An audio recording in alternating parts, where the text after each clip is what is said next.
ये जो सतलोक की महिमा गाते हैं इनको सतनाम सतलोक का पता नहीं।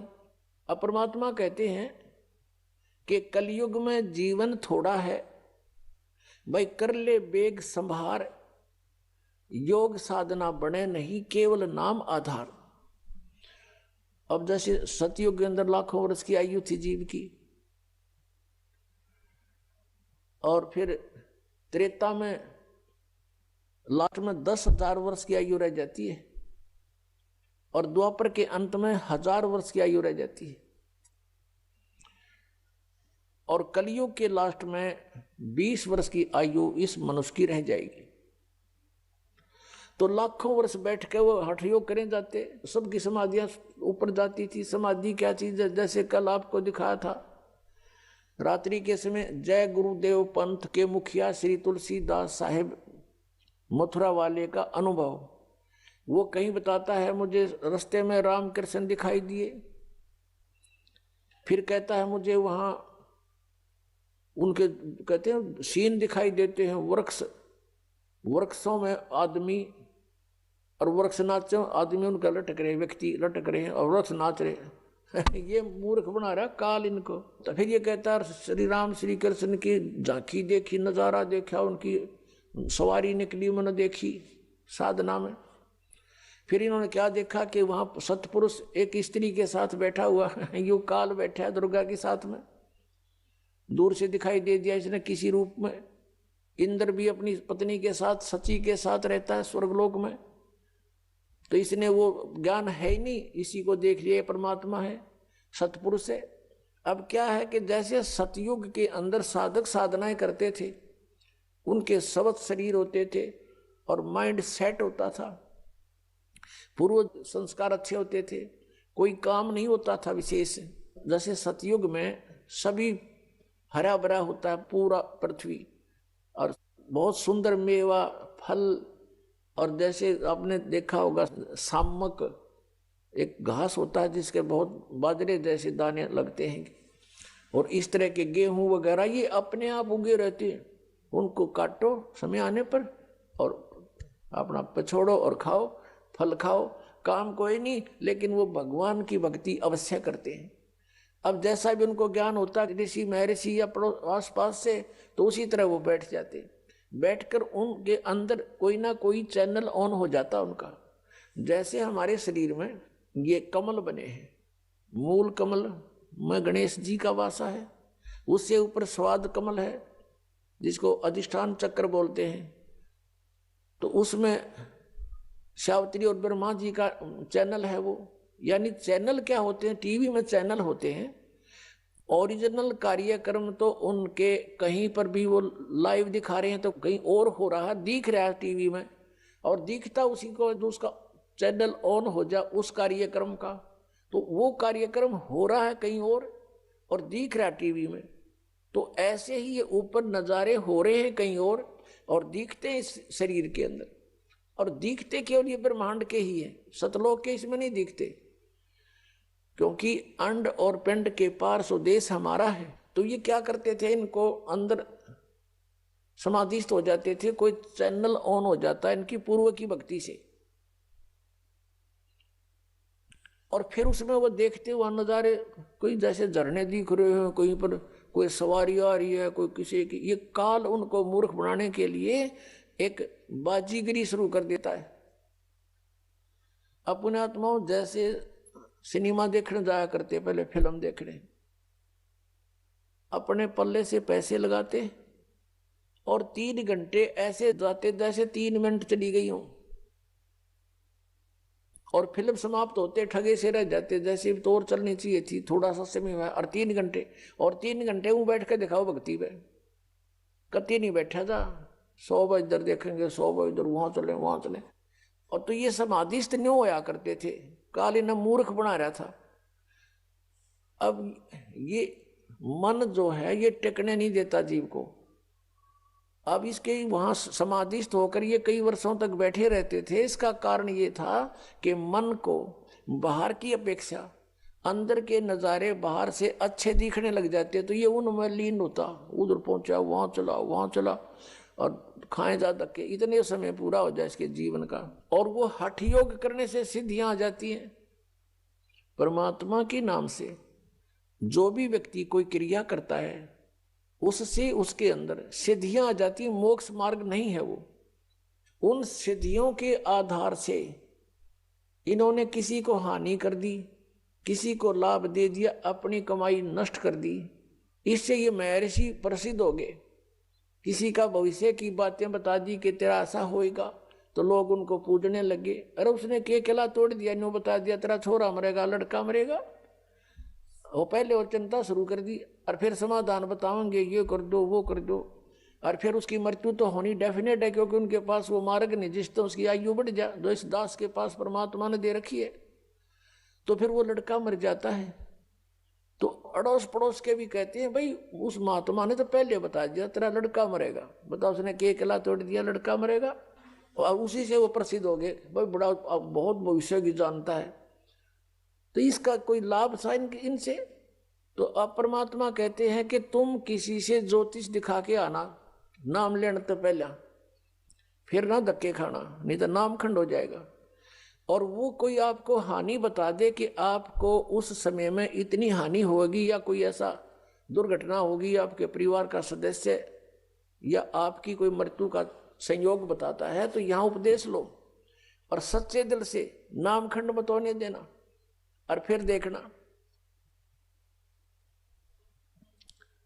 एक भक्त ऐसे ही चिंतित था, उपदेश लिया, और उसका ज्योतिषी वाला बताता था देखो तेरी ये आयु की वो है रेखा, यहां से कटी हुई है, इससे आगे कोई आयु नहीं है। उसने दो तीनों को दिखा, उन्होंने सही ऐसे ही बताया। वो बहुत चिंतित, उपदेश लिया,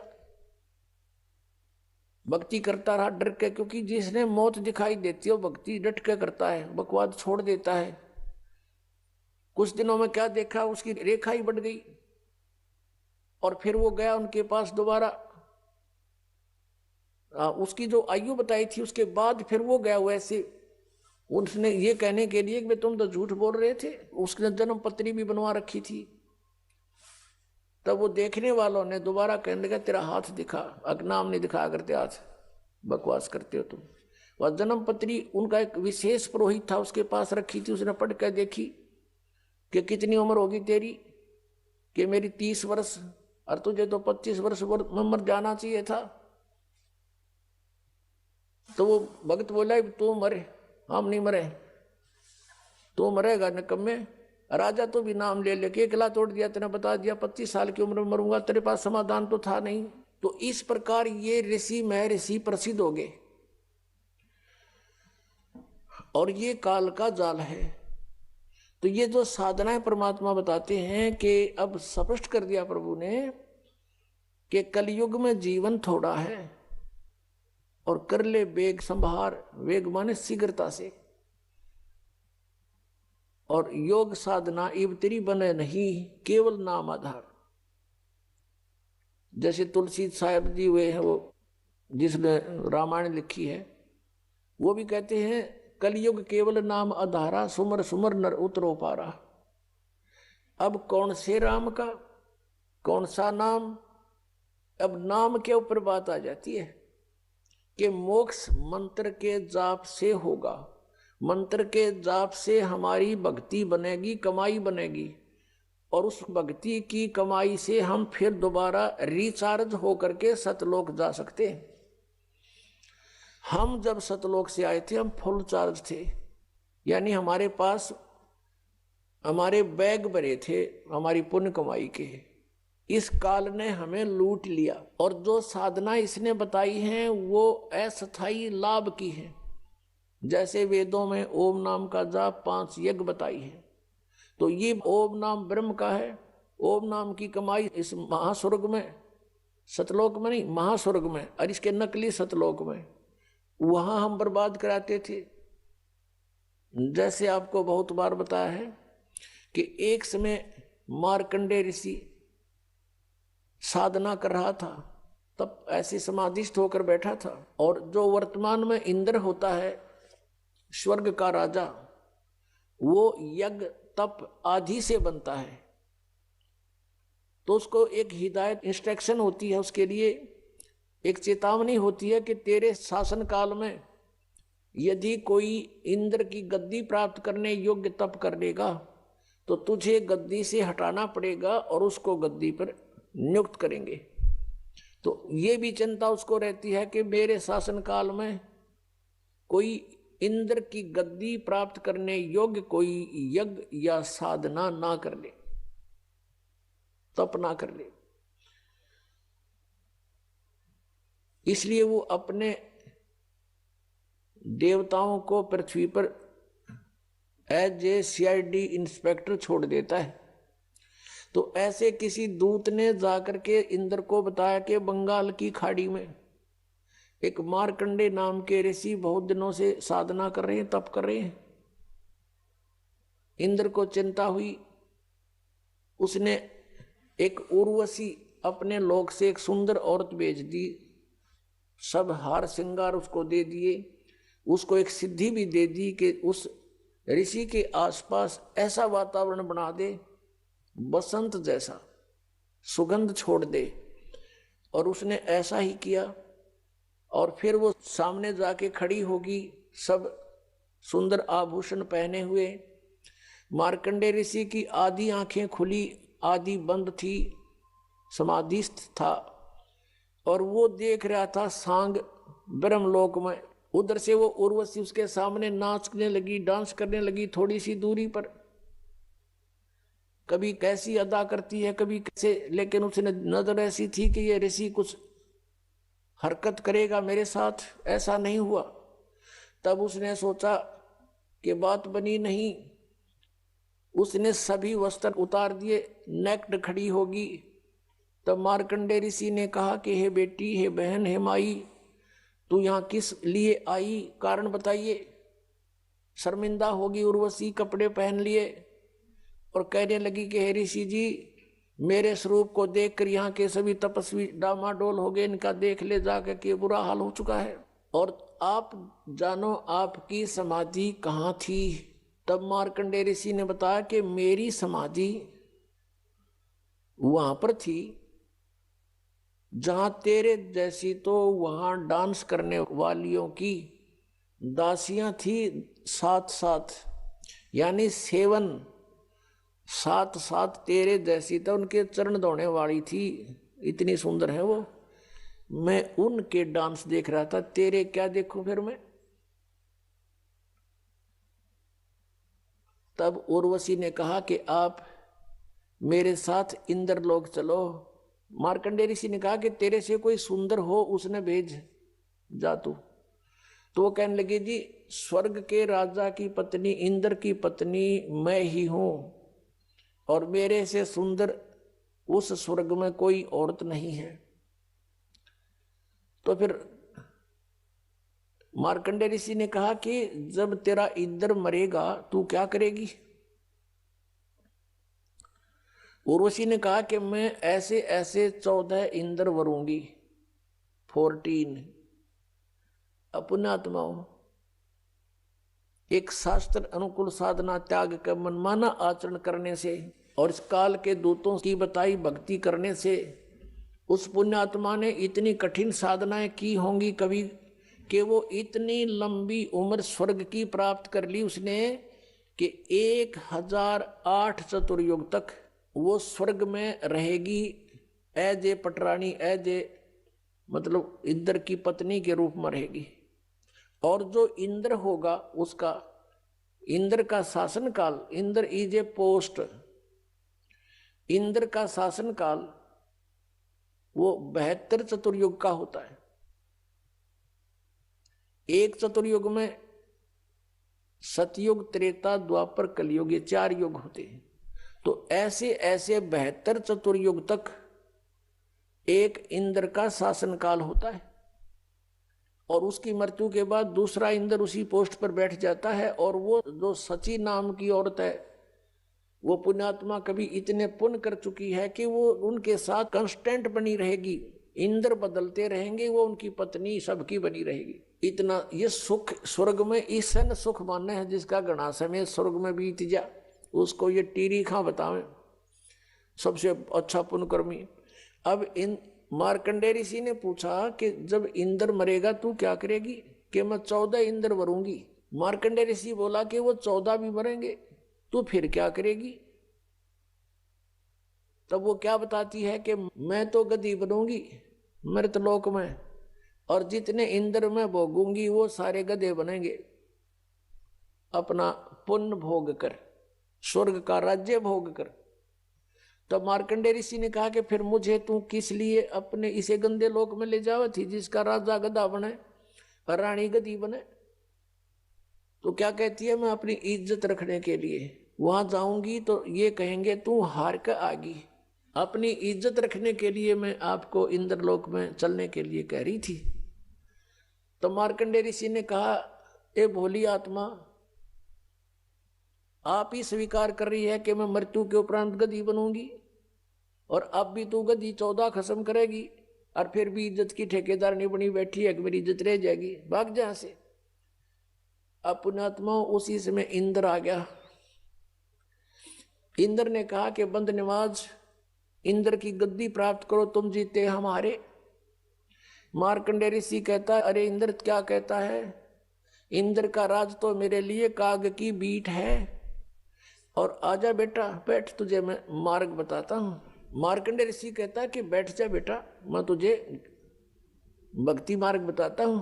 अरे भले आदमी, इंद्र की पदवी भोग कर तू गधा बनेगा, बैठ, तुझे ब्रह्मलोक का मार्ग बताता हूं। अब वो मार्कंडेय ऋषि ने ब्रह्मलोक को सुप्रीम और फाइनल स्टेज मान ली थी, और ब्रह्मलोक में गया हुआ प्राणी जो सत साधना करता है उसको बहुत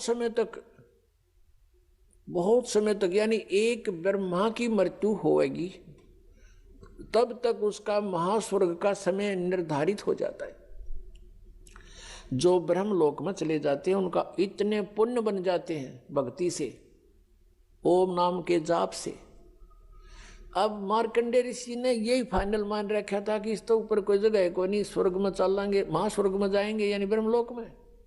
और वहां क्या देख रहा था, यहाँ बैठा भी देख रहा था वो डांस, और वही बकवास वहां उसमें है, वहां फिर आंखा देख लेंगे, यहाँ टीवी पे देखा था, और खर्च अपना ही होगा, आपकी उसकी पूंजी जाएगी। तो मार्कंडेय ऋषि ने उसको समझाया कि ये छोड़ दे इंद्र की गद्दी और भक्ति कर तू, और वहां ब्रह्मलोक में चल।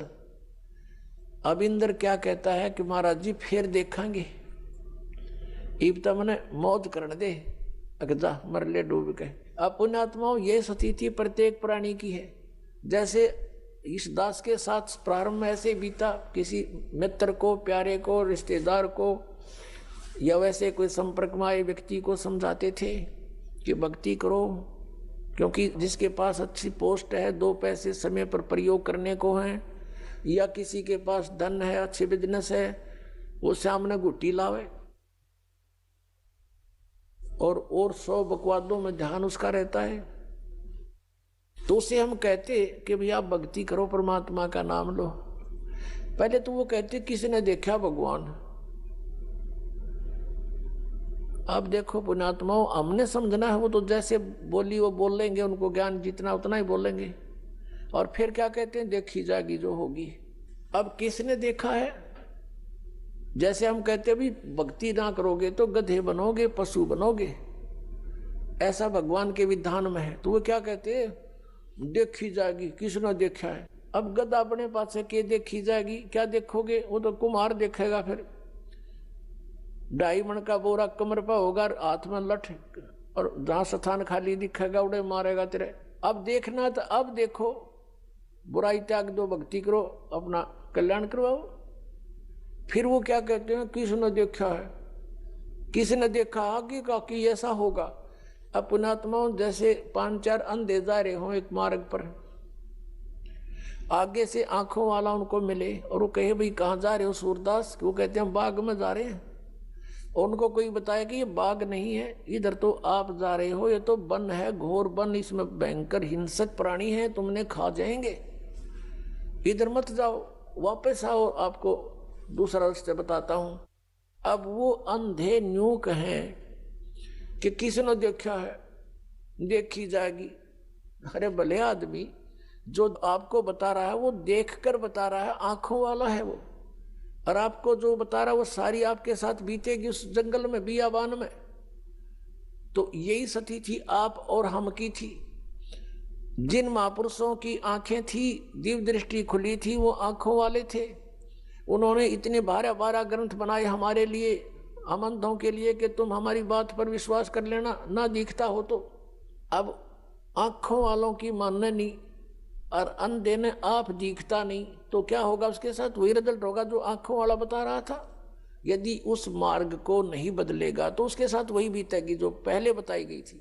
अब जैसे कोई चोर ने ये कहे तू चोरी ना कर, भाई वहां पकड़ा गया तो पब्लिक पीटेगी, फिर पुलिस में देंगे, तेरी सजा होगी, काला मुंह करेंगे, और वो चोर न्यों के देखी जाएगी। और कोई न्यों कहे तो फिर डराने के लिए कहा। कुछ ऐसे भी सिरफरे हैं कि ये रोचक भयंकर यथार्थ वाणी तो डराने के लिए कह रखी है। संतों ने ऐसा कुछ नहीं होता, वहां स्वर्ग नरक नहीं है, गधे कुत्ते कोई नहीं बनता। और एक सिरफिरा पंथ चल रहा है ये ब्रह्मा कुमारी वाला, इन तो भट्ठाए बैठा दिया। ये कहते हैं मनुष्य तो मनुष्य ही रहेगा, स्त्री स्त्री ही रहेगी, यानी मनुष्य की आत्मा मनुष्य ही बनेगी। फिर भक्ति का क्यों ड्रामा कर रहे हो जब मनुष्य मनुष्य ही बनेगा तो। और उनका एक और ऐसा विधान है कि 5000 वर्ष के बाद सृष्टि क्रम के आधार से जो आज आपका नाम है वही नाम होगा, वैसी सतिथि होगी, वह कर्म होंगे, ऐसा ही शरीर होगा। ये काना था उनमें। एक भगत बता रहा था कि एक काना था, एक लूच रहा था, और हमसे भी टकराए थे एक बार ऐसे ही, जिसको पोलियो हो रहा था एक, और वो भी ये गुण गावे इन ब्रह्मा कुमारी वालों के, और वो भी कथा को सुना में बैठ कर डिस्कस करें, बहस करें हमारे साथ। वो कहने लगा कि 5000 वर्ष के बाद ऐसा ही मनुष्य तो मनुष्य बनेगा, और जो जिसका नाम है बाप का नाम, और जो उसका शरीर की सतिथि एज इट इज चेहरा होगा। तो उस भक्त कह रहा था कि मैंने उसे कहा कि काने तू तो काना ही बनेगा 5000 वर्ष के बाद, और लंगड़े तू लंगड़ा ही बनेगा। फिर टट्टू की भक्ति कर रहे हो तुम, क्या फायदा इस भक्ति का? मान्य फिर भी नहीं, मुंह चढ़ा के चले गए, तुम तो विरोध करते हो। अरे अज्ञान का विरोध नहीं करेंगे तो और क्या करेंगे? समर्थन करेंगे इसका। ऐसा ही एक बार इस दास को मिले थे, यही स्थिति दोनों जोड़ा, उनको भी ऐसा ही कहा तो बुरा मानकर चले गए, माने नहीं, क्योंकि ऐसा सिर फिरा दिया इन्होंने, ऐसी भर दिया हमारे अंदर सारा गंद। तो जो प्रसंग चल रहा है कि हम उस परमात्मा को पाने के लिए जो प्रयत्न हमने करना है, जैसे अंधे न दिखे नहीं, आंखें वाला कि वो मानता नहीं,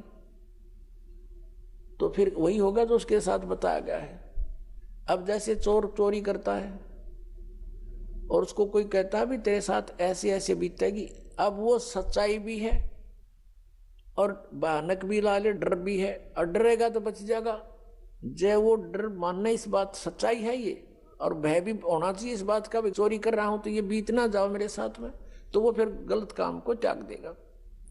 और जो कहता देखी जाएगी तो फिर वो चोरी करेगा ही, फिर वो पकड़ा भी जाएगा एक दिन, उसकी वो सारे काम होंगे जो पहले बताए थे। ऐसे ही संतों ने जो हमें बताया है कि जो कबीर साहब कहते हैं, कबीर हरि के नाम बिना ये राजा सब हो, मिट्टी लदे कुम्हार के घास न डाले कोई। ओए होए, जो मालिक ने वचन बोल दिए कि भक्तिहीन आपका राजा भी हो वो गधा बनेगा, और मट्टी लदे को मार के घास भी बार खा के आओगे, वहां उसकी कोई सेवा नहीं होती, ऐसी दुर्गति होगी। और जो मालिक ने बोल दिया फाइनल समझ लेना, कदे किसी का भ्रम हो, ये अज्ञान का भ्रम है, इसको हटाने के लिए सत्संग की आवश्यकता है, और सत्संग केवल कबीर परमेश्वर ने ही हमें दिया है, और उसी के आधार से दास आपके सामने उन्हीं का दिया हुआ ज्ञान प्रचार कर रहा है।